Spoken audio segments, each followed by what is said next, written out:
Hello and welcome to today's stream. I hope you liked that new introduction. I was working on that one last night.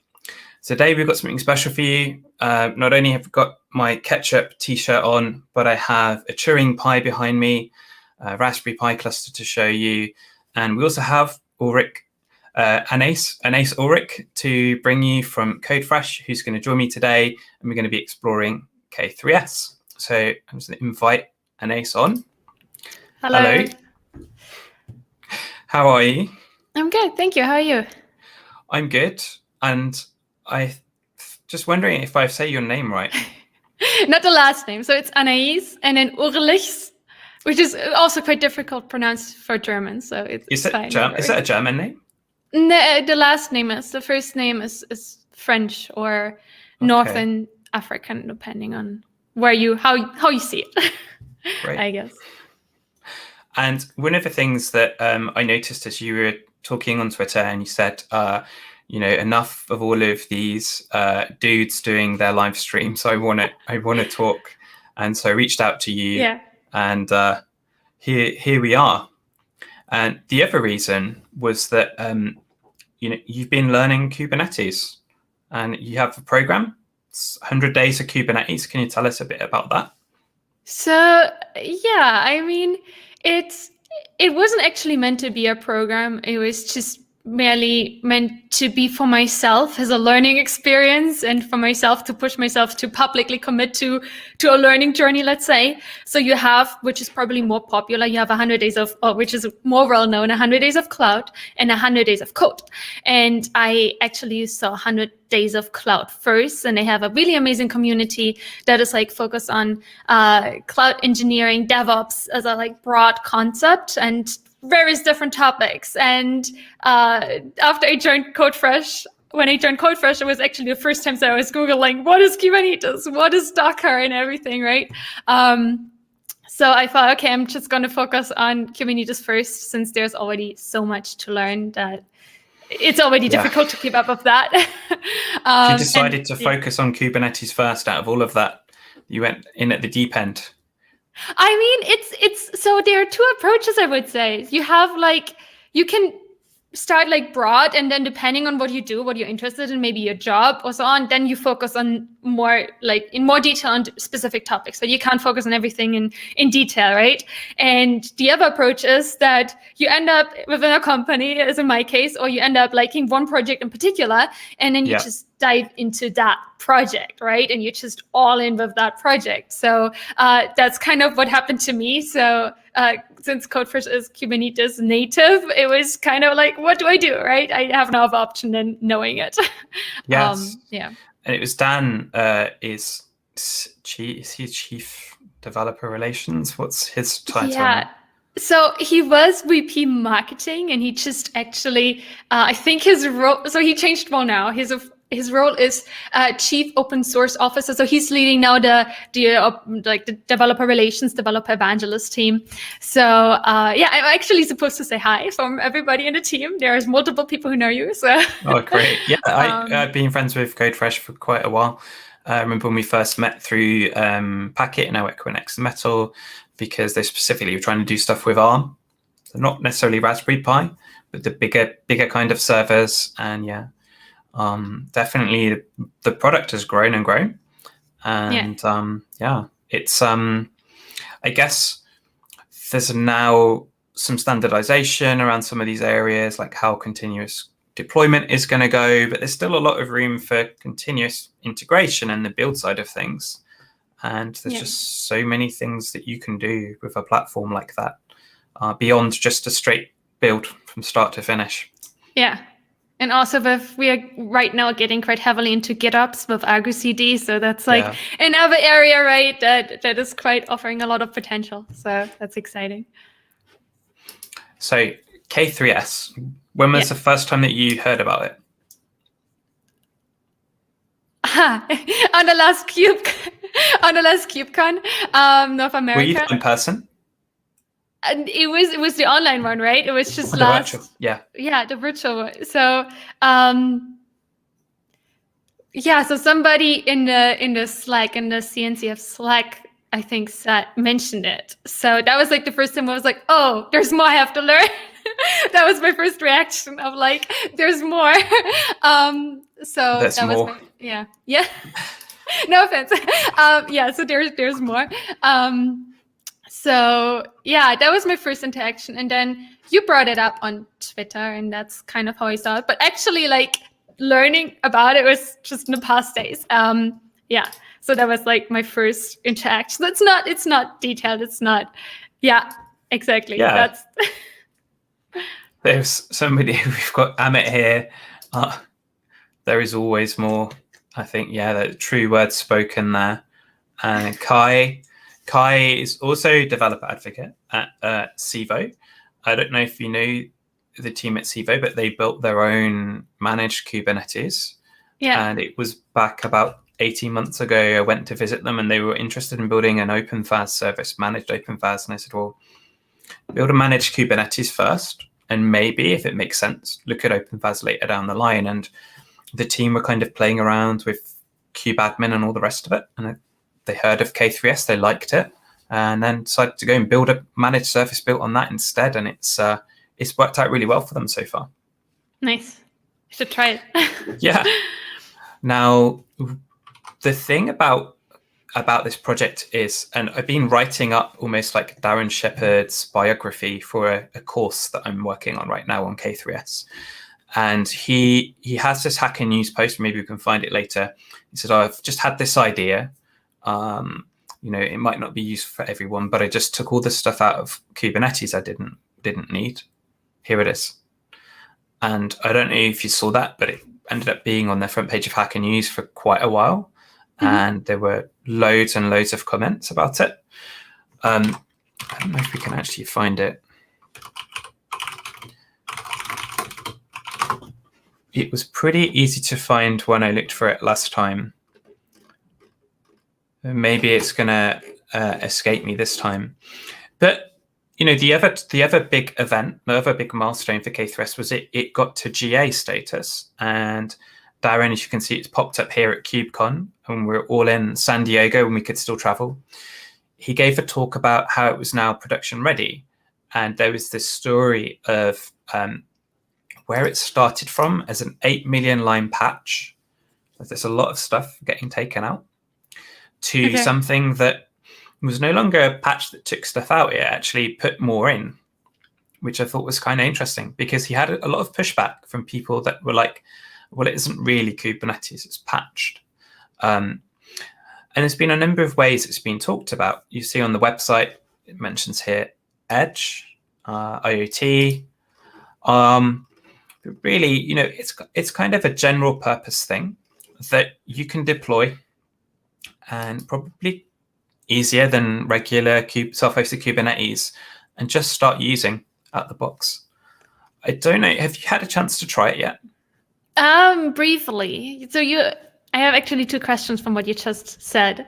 Maybe you could go into further detail on that. So you mentioned that taking a lot of the stuff from Kubernetes is taking out for K3s. A lot of it that's not needed is taking out, right? What of the stuff is taken out, and why is it not needed in that case? One of the main things originally was that Darren wanted to run this in a sort of generic virtual machine, maybe on premises, maybe in EC2, but he didn't want the cloud provider's specific authentication code for their Kubernetes driver or cloud manager.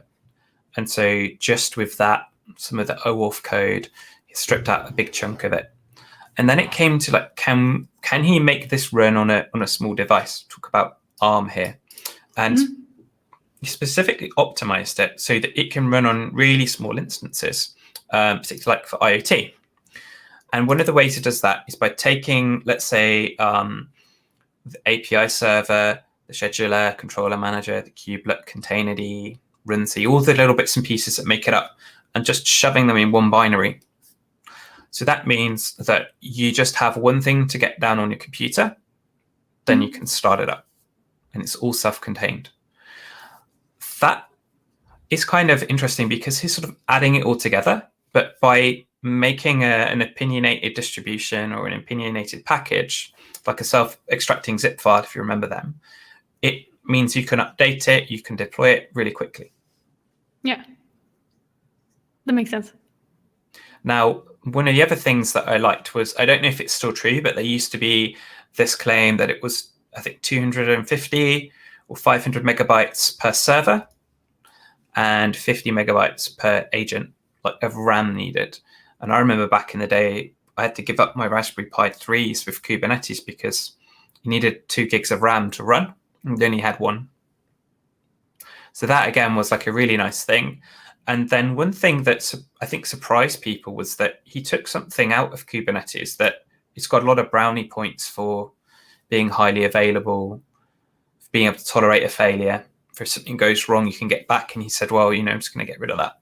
I'll just take etcd, which is this Raft consensus database. It's really clever stuff. I'm going to get rid of it, use SQLite instead. If something goes wrong, you've lost your cluster, but hey, it's fast. And surprisingly, that's probably the one thing that took it from 0 GitHub stars to like over 11,000 in like a year. Okay. So is it, I've seen like some criticism that it's highly opinionated in that way, and there was a lot of comparison. What is a fork? What is an original, let's say, product in a way? Yeah. Where do you draw the difference? Well, in that case? a lot of that is kind of behind us now because K3s has become a CNCF project, which means it's now effectively the intellectual property, and the brand is the intellectual property not of Rancher or Darren, but of the CNCF, just like Kubernetes. So they're both in the same house, brothers and sisters. K3s is like the little brother, and Kubernetes is like the granddad. Now it's graduated, it's out the door. K3s is a sandbox project, so it means that things might be changing, still trying to understand the adoption, how many companies are maintainers of it outside of the original company that created it. Plus, I should mention that if you look at the docs, a lot of the things that come with it are pretty standard packages that you'd expect to see in Kubernetes, like Containerd and Core DNS and CNI. So these are all normal Kubernetes things. When you log into it, you might be surprised to see that you can't really tell the difference between that and a cluster that you got from Amazon. So where do you, okay, so you would compare it rather than with a AWS or Google Cloud cluster versus something like Minikube or MicroK3s? Yeah, so they have FAQ now with a few. It looks like there's a few different questions and answers here. One of them is, can it replace Kubernetes? It's capable of nearly everything Kubernetes can do, just a bit more of a lightweight version. What do they say there? Anything else? That's just the main page. But I think we should just maybe we should just try it out, have a look, okay, and see how it's different. Now, I was saying earlier that we actually have some comments here as well. Thanks, guys. So the tweet that I shared earlier was a bit of a teaser. Yeah, GitHub sent me this awesome thing on my contributions over the year. Some of these are to catch up, which we'll mention in a minute. But this is what I wanted to show. And I think this scared you off when I tweeted about it, right? A little bit. I was like, oh gosh, do I need to have something like that? So yeah, that was my original reaction. So I do have a lot of Raspberry Pis, but actually this is all you need if you want to set up your own little K3s server at home, just one. And you can go maybe for the 2 gig option. They're roughly $35. But you don't have to have a Raspberry Pi for K3s. And sometimes, I think because it's so popular there, some people have kind of assumed that it's just for Raspberry Pis. It works really well there. Okay. So what would I do on like once I set it up? Well, maybe we can get on that later. Yeah. Like, so I have the big daddy cluster here, and I have the small one that doesn't have anything on it yet, just a single node. This is called the Bitscope Edge Rack from a company in Australia. and they manufacture these specifically for Raspberry Pis. And they've done a lot of work with the University of New Mexico in the US, where they've gone to several hundreds of Raspberry Pis. And one of the reasons they've done that is because it's a very cheap way of simulating a supercomputer. But they're not necessarily running Kubernetes on it. They might be running some HPC kind of software. They might be just running normal code and having RPC going between them.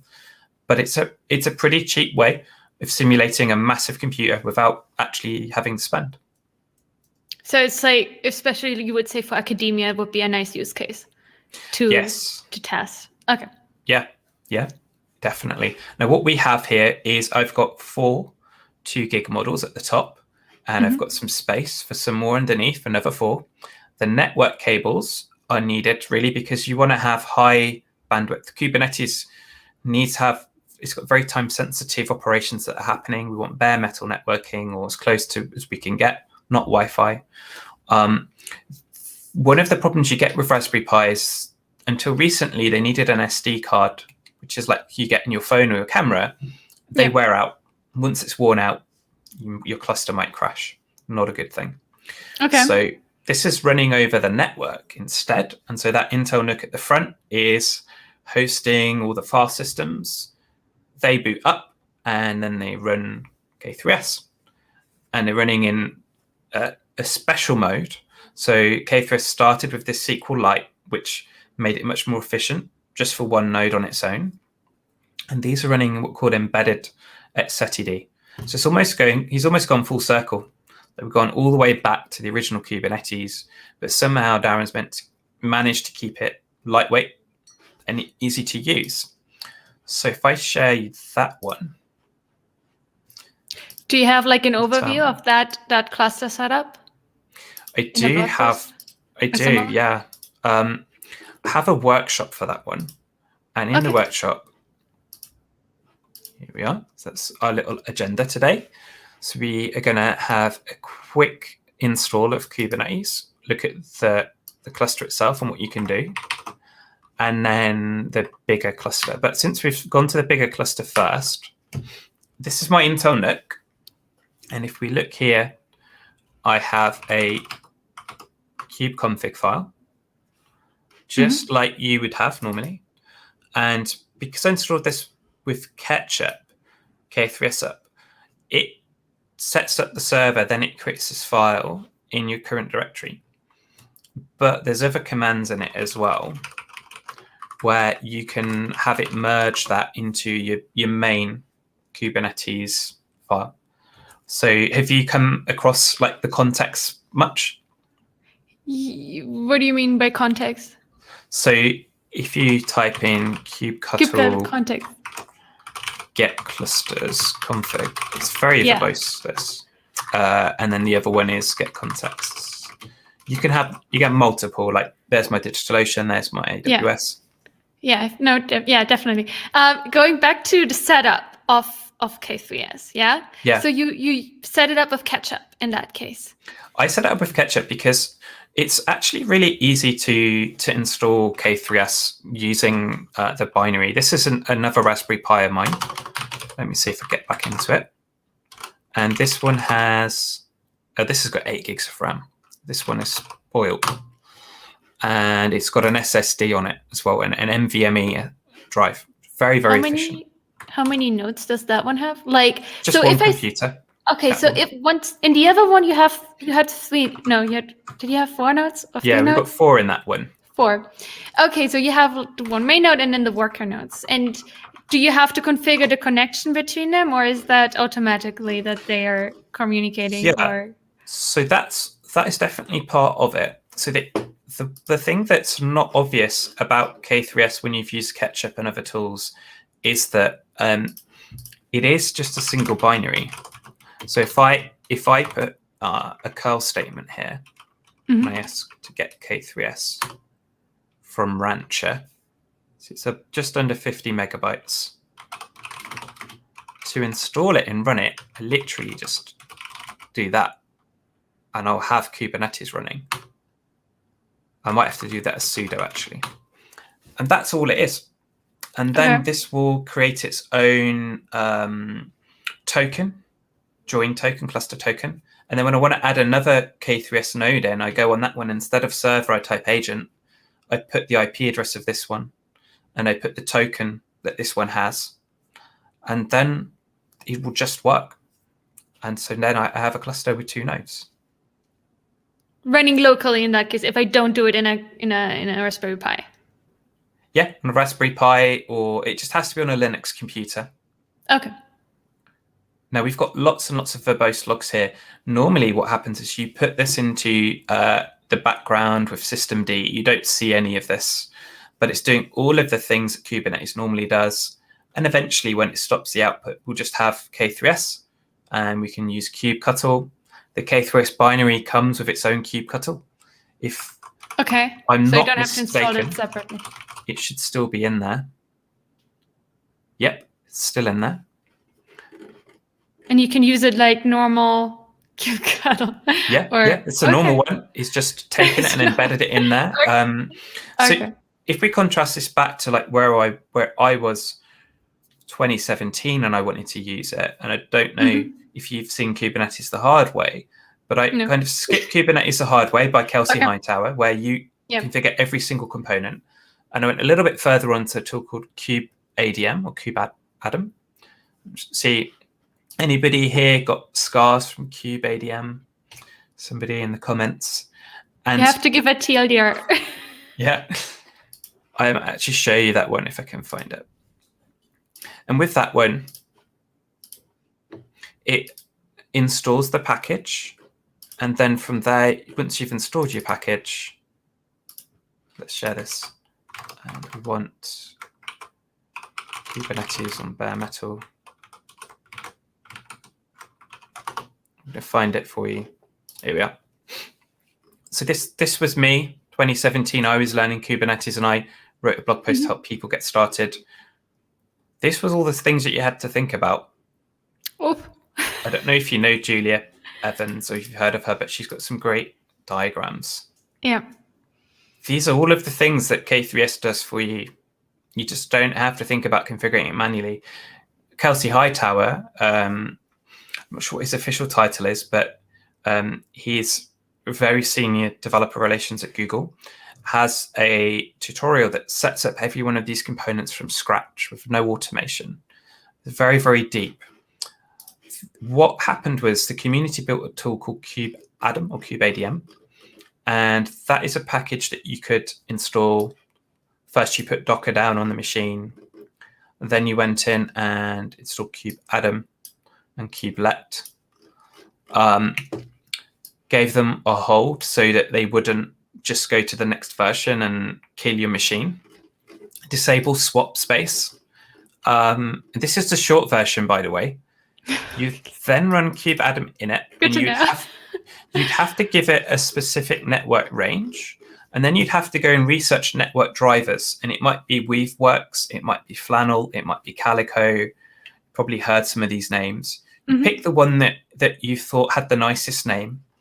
You then see how to do the init with that, because it's different for every one of them. You'd then get your kubeconfig file, but your cluster wouldn't work because you wouldn't have the networking there. The next thing you do is add the networking, add a non-root user, switch into the user, get the kubeconfig, apply the networking, hope that it didn't clash, and then you'd be good. You'd have Kubernetes. Then at some point. But you wouldn't be able to run any workloads on it because all of the master nodes in kubeadm are configured not to run workloads. It's meant to be more secure, just runs your control plane.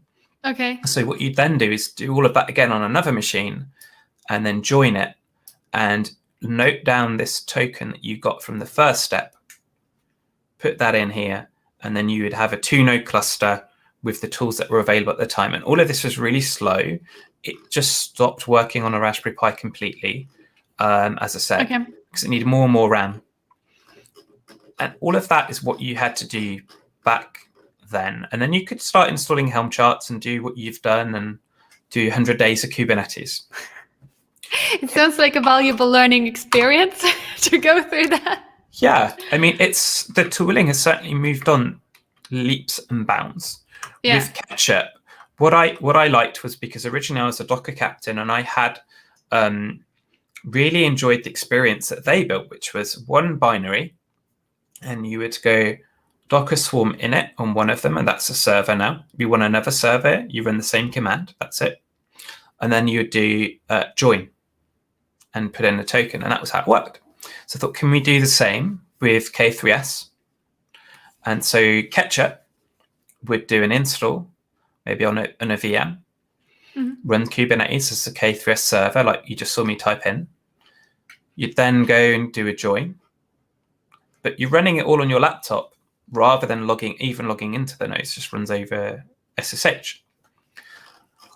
And then what that meant is that it was even easier to go and maybe just do a basic install. So you've got nothing, you're on your own computer, you've got an EC2 VM, you run this command, and you have Kubernetes. You just start using it. Okay.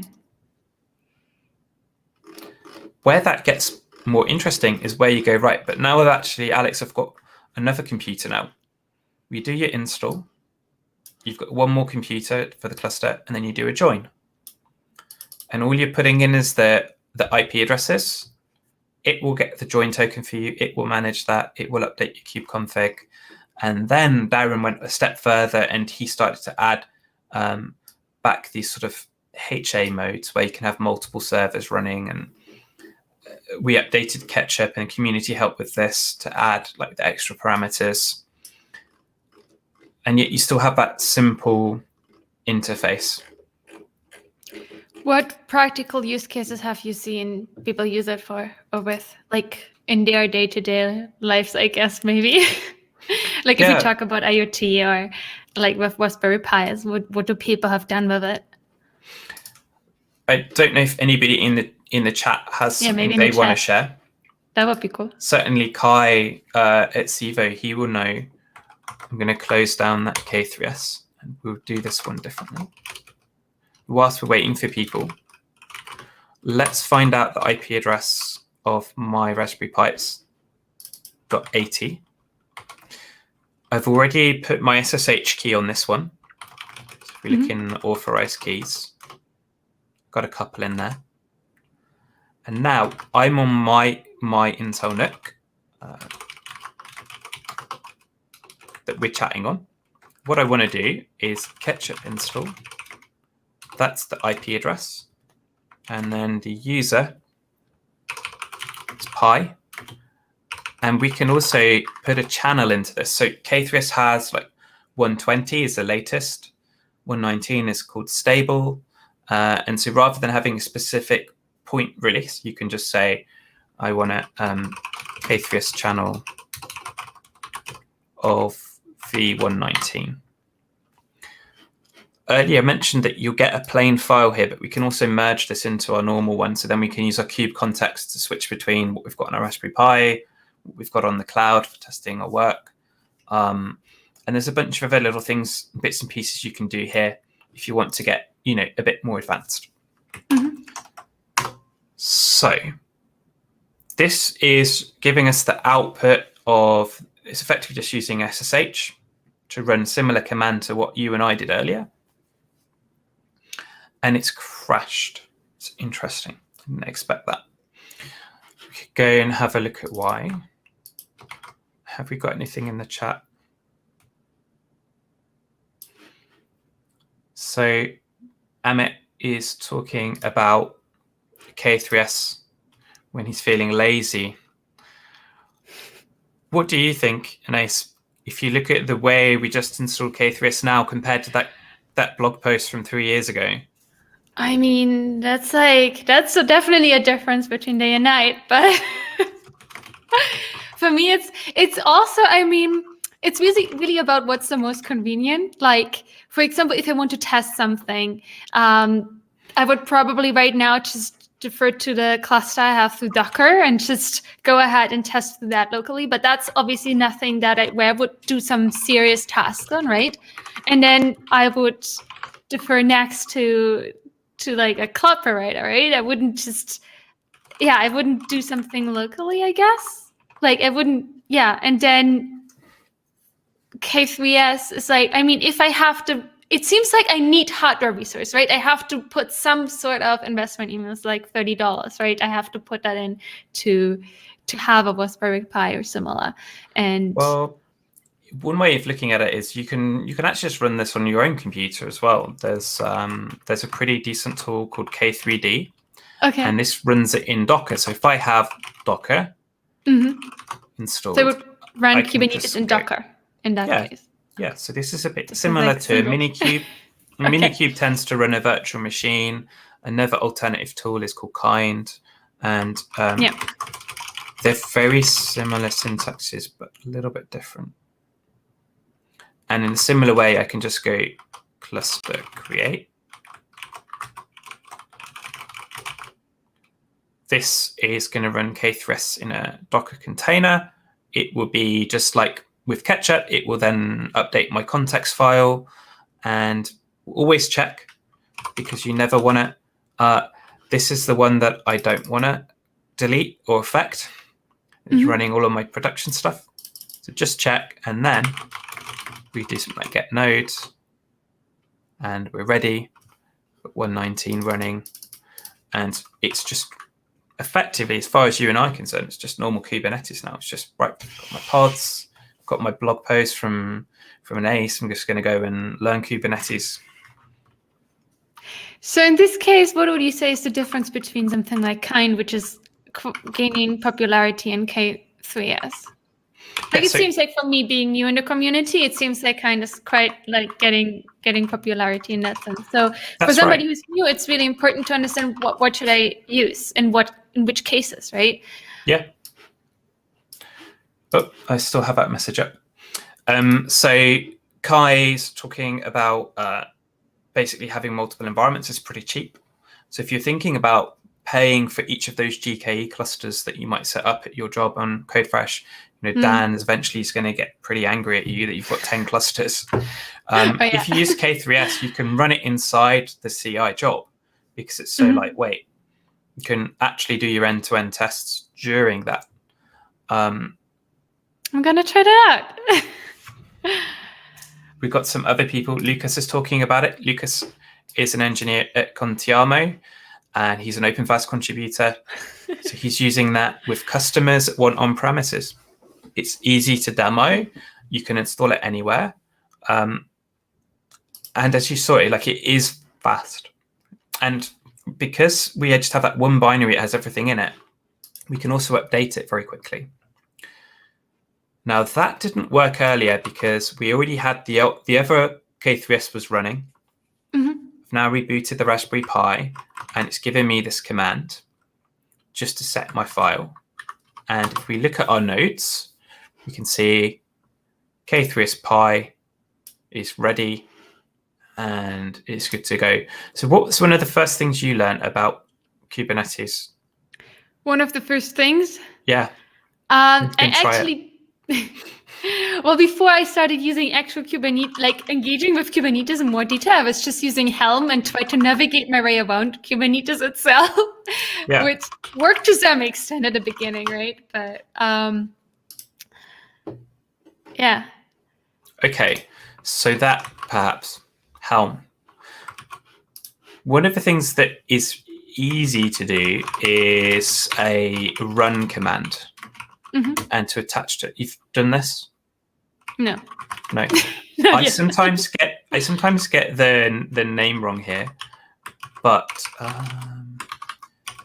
let's see if I can remember it. We run Alpine Linux 313, and we give it. We just ask for a shell. Fingers crossed. If this is working, the command's working, it's downloading the image now. Now we're in a container. So we just ran a container, scheduled it inside the cluster. It's running in a pod, and we can ping Google. So there's one of the simplest things you can do. And if we look, did it delete it? No, it's still running. So we still have that pod in the cluster. We created it. We ran a command, and that is one of the easiest things you can start off with. Okay. When it comes to Helm, I don't know if you've seen the Arcade yet, but Arcade is a tool that I developed with the community that packages a whole bunch of different things. You talked about Argo CD and GitOps. That's their cert manager. Some of these apps aren't available for Raspberry Pi, but a lot of them are. And you can use Arcade just to install them very, very quickly and play with them and see how they work. How do I know which ones are available on the Raspberry Pi and which ones are not? Basically, it will tell you. So if we do this, what happened was the node architecture was queried by Arcade. So we describe our node and look for the word ARM. It has a label and a bit of metadata. And so Arcade tries to help you not to run with scissors, gets in there, checks if that's actually sensible or not. And with Helm, you wouldn't necessarily get that. Okay.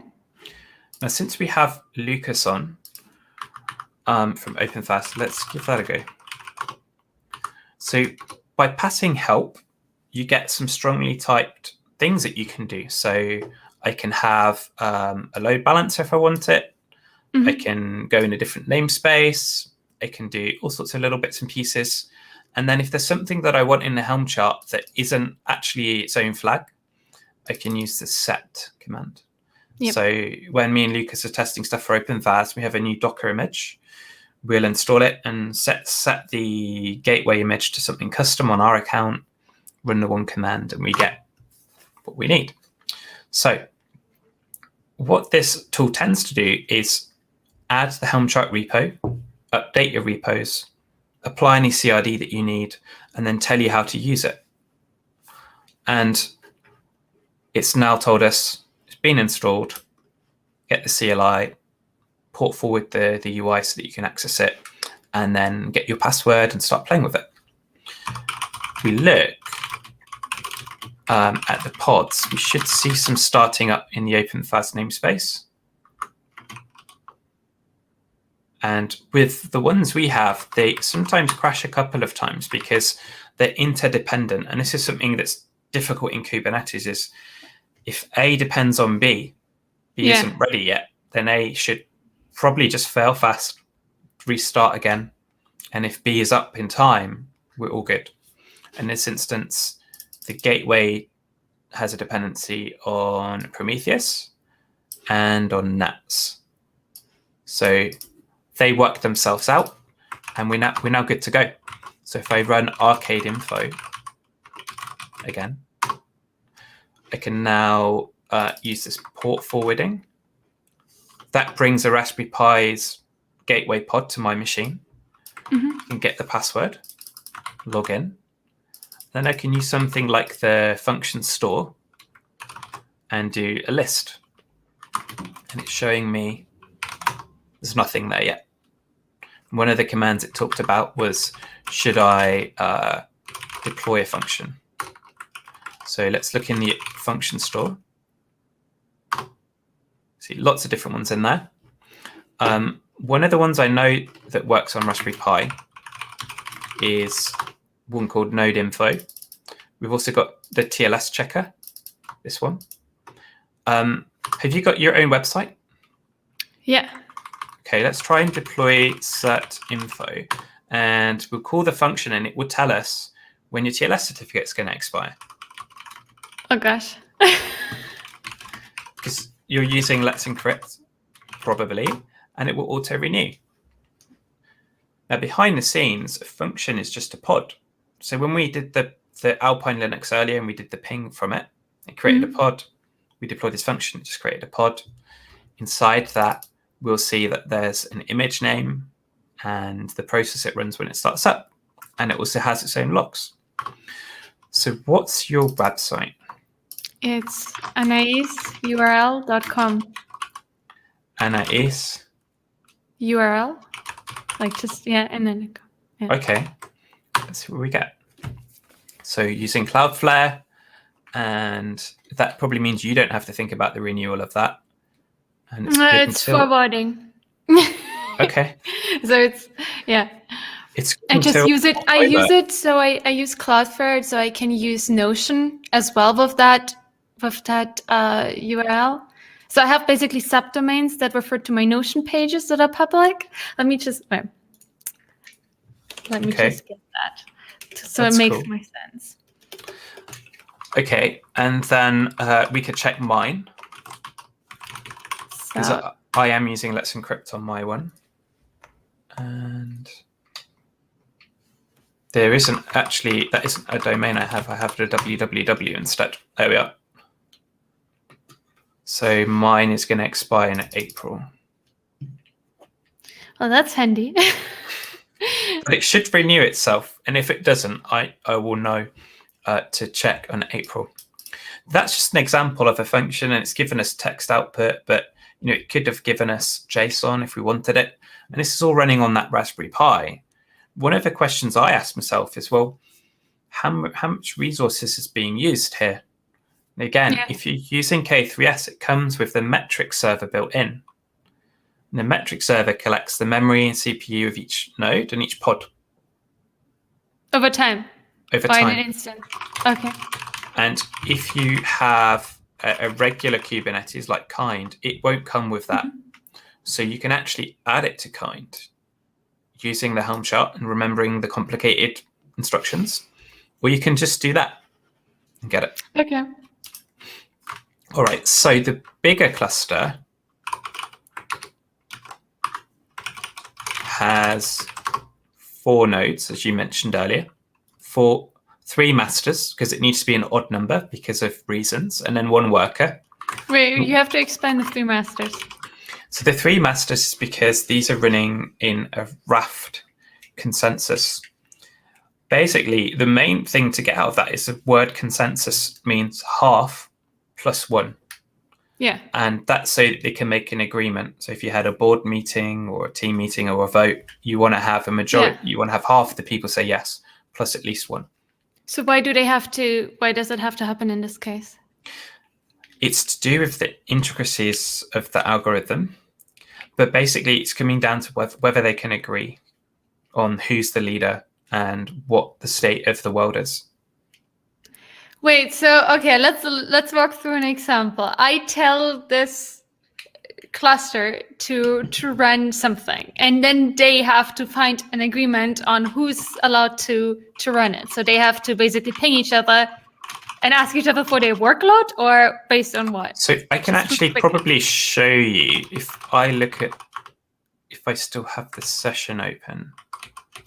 Let me see if I've got I haven't got a tmux yet, but if I log into, oh yeah, I have it. There we go. If I log into the first Raspberry Pi and I look at the system logs for K3s, we'll actually see this outputting data. And I'm going to open another one for the next node. And we'll do one of the others because we've got 3 servers. And every time we make a write, what's happening is the cluster is trying to update etcd and have everybody replicate that information so that they know where a pod is, where an endpoint is. When I create a pod, if it's got a web server in it, it's going to have an endpoint. That's the thing I can kubectl will get. So that endpoint has to be told to everybody through exchanging the events, and that's what the cluster is doing. Okay. Noel is also pretty knowledgeable on K3s. He bought a load of kit. He's got a Bitscope blade and I think 8 Raspberry Pis. He's building up a cluster himself, and so he'll be going through all this as well. Let's terminate that. And he's saying the usage of resources goes up. Well, the 2 commands we can run are top node and top pod. Top node shows us, of the 4 nodes I have, how much pressure there is on CPU and memory. And it's not instantaneous, so this is being scraped and gathered and collected and then reflected back. And then the other one that is really useful is top pod. And I can say, I just want OpenFAS, the core components, or I want the functions that we've got deployed. And I've got 10 replicas of them here. Mm-hmm. So we can see they're not using that much at the moment. And then we also have the nodes aren't particularly loaded. One thing we can do is, I think I still have it in my history. We can run a load test tool and put the IP of one of the nodes and go to the node info function. Just do like 5 seconds burst of traffic. So let's see, Z is time, and we're going to S for 5 seconds. Hey is a great tool built by Raquel, who used to work at Google, now at Amazon. And it's written in Go. It can do a load test and give you an idea of how well an API is performing. So this Raspberry Pi is doing 1,000 requests per second. But if we do that for a bit longer, let's say, I don't know, a minute.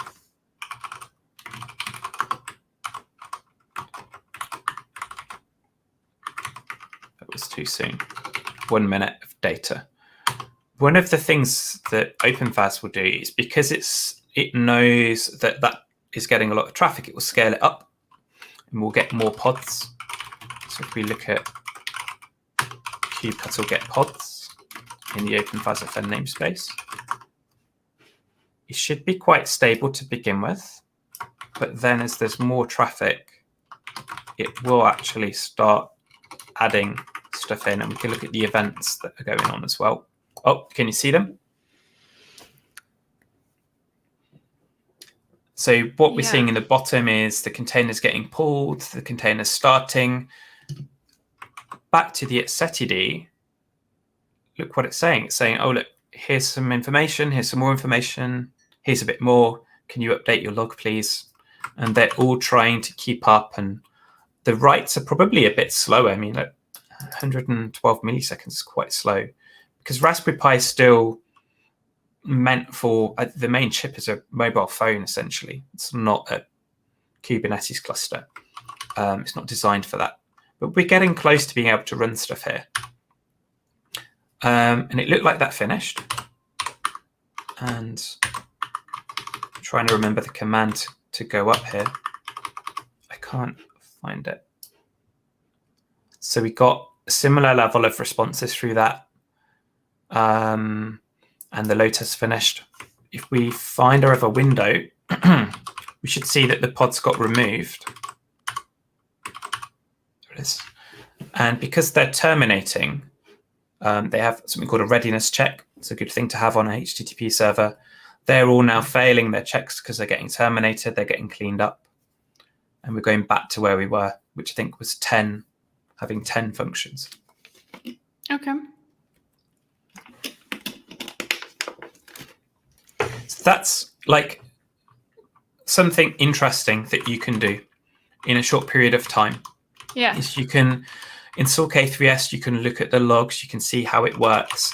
And I went one step further, and I actually got Traffic, which is the load balancer for the cluster, to get a public IP address using inlets, another project that I put together.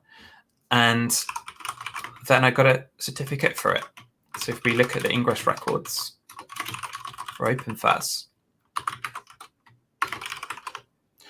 we have this fas.alex.io, and that actually has the same function that I was just showing you on it. Okay. And that is actually on the internet. So if anybody's there, they can curl that. We can look at the metrics that are being collected on it. If there's enough pressure on it, it will auto scale. And it also is balancing between each pod. So you're seeing a different name here from here. Yeah. Okay. So a good place to get started with any of this stuff is at the beginning. If you don't want to use a Raspberry Pi, don't. You can use a computer, you can use Kind. Go and check out. Yeah, go ahead. go and check out the Ketchup repo, see how it works. Or I have my own, you have Notion, right? I have my own sponsors portal. And here you've got a special friend link so that you can get into the Medium article. And this is an entire walkthrough, and it takes like 15 minutes. Tells you what to buy. It actually, at the end, shows you how to add the Kubernetes dashboard, if you want to look at what that looks like. And then it adds OpenFAS, shows you the UI for that, and goes on to build a really teeny tiny Golang function that you can execute. Okay. Nice. So that's, yeah. The important thing is to remember, it doesn't have to cost you a lot of money. Like what I showed earlier was after 5 years of like restlessness and trying all sorts of things and trying to push it to the next level, you spend a ton of money. But actually here we've got what, like 35 euros worth of kit. You have a lot of fun with it. Or you can run it on your laptop and not spend anything. How far? Okay, so this is like the most basic that I could do, right? That somebody could do and start with. How far would it extend? Like, what is like the? So the next step up is probably like, this is a really good one. Upgrading your Raspberry Pi with a NVMe drive. These are super, super fast, and they come in these cute little cases. And then you're swapping that unreliable storage of the Raspberry Pi with something that is like as fast as you can get for a computer. That is a decent thing to do whether you run K3s or not. And then the last thing is there's the Netbooting workshop. So the big cluster with the NUC in front of it is the storage. All the other computers are basically clients. They connect in and they get basically their file system served. If one of them dies, if you corrupt it, you can RM the folder and then just create a new one again, generate a new one. Okay. Thinking of other questions. Yeah, what questions have people got? We still have a little bit of time till the top of the hour. Questions? Anything? We do have things. We have Kai, we have Amit, Noel. So we've got all of our usuals here.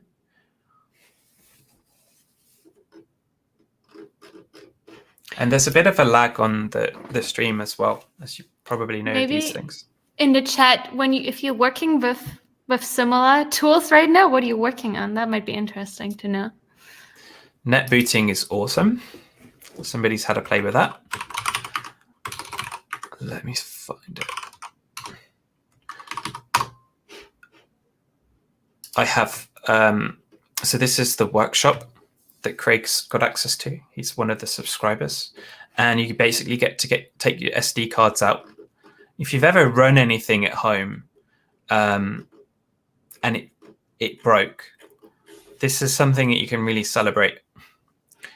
Do you breaking? Taking them out, yeah, because it's not going to break again. Do you have any preferences? Like if you were going to host something yourself, do you think you would put it on a VM or get work to pay for a GKE cluster? Or would you not even use Kubernetes at all? I mean, it's like, I guess it really depends on what I'm trying to do. And then what also largely for myself, it depends what other people have been doing. So, I mean, you're doing an amazing job in sharing what can be done with this, right? Yeah. But a lot of times I think it's the limit of your imagination of what can be done with it. And then like once you can imagine, it's like, okay, how do I translate that into the technology itself, right? Yeah, the use cases. Yeah. So what do you use for your main site? For my main site? Yeah. Oh, that's like managed by a friend, everything. It's just me dropping files literally right now. So I like that. Like, how do you host your own projects? I have a friend that does it for me. Yeah, and then I have access to directly. I drop my files and it magically appears. That is cool. And you have a newsletter, don't you? You've been tagging me in that a couple of times. Thanks for that. And how Thanks do you for know what to producing write? content. How do I know what to write? Yeah. Yeah. So it's really, it's a lot of times. No, sometimes it's just me literally not knowing what I'm supposed to put in. And then on a Sunday afternoon being like, oh, I probably should put it together because I have amazing people waiting for me to show something. And then the other times it's literally just things that I saw on Twitter or that I saw people share. Or right now I'm writing a blog post for Codefresh on security scanning tools. So I'm learning a lot about DevSecOps. Like so the next one and things like that. Yeah, so the next one is going to be focused on that, on content around that. Yeah, so it really depends on this. Or I mean, if people have like interesting content to show, sometimes they message me. So let me see if I can put that into the chat. Definitely subscribe to the newsletter. Is it number 17? Is that where you're up to? Yeah, so the next one is number 18. We've got a really every week on Sunday. Good answer here to the question. 99% of questions can be answered by it depends. Yeah. I'm not feeling too talkative there. Can we do machine learning at the edge with K3s? Actually, I'm looking around for it now. I've been playing with it. I had this edge TPU and you just plug it in over USB. And then you can run, if somebody's made a machine learning model, you can just run stuff through that. So you connect a camera to your Raspberry Pi and feed the frames from the camera into the TPU. And it can tell you if there's a person in there or if there's an animal and what kind of animal it is if you're doing classification. So yeah, that is actually a really practical use case for K3s. You can use it in your next Zoom call when somebody has a filter on to tell you where it is. I'm not a cat. Oh my goodness, that was so funny, wasn't it? It's brilliant. So Paul was asking, what can we do for observability? What would you use if you want to get a bit of an insight on what's going on?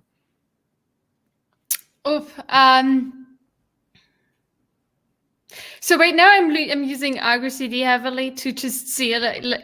I mean, to deploy all of my resources in the first place, to be honest, which is pretty straightforward. So I guess I just haven't used it heavily with terminals, so I would probably struggle to set that up on Raspberry Pi first. But yeah, so you have some.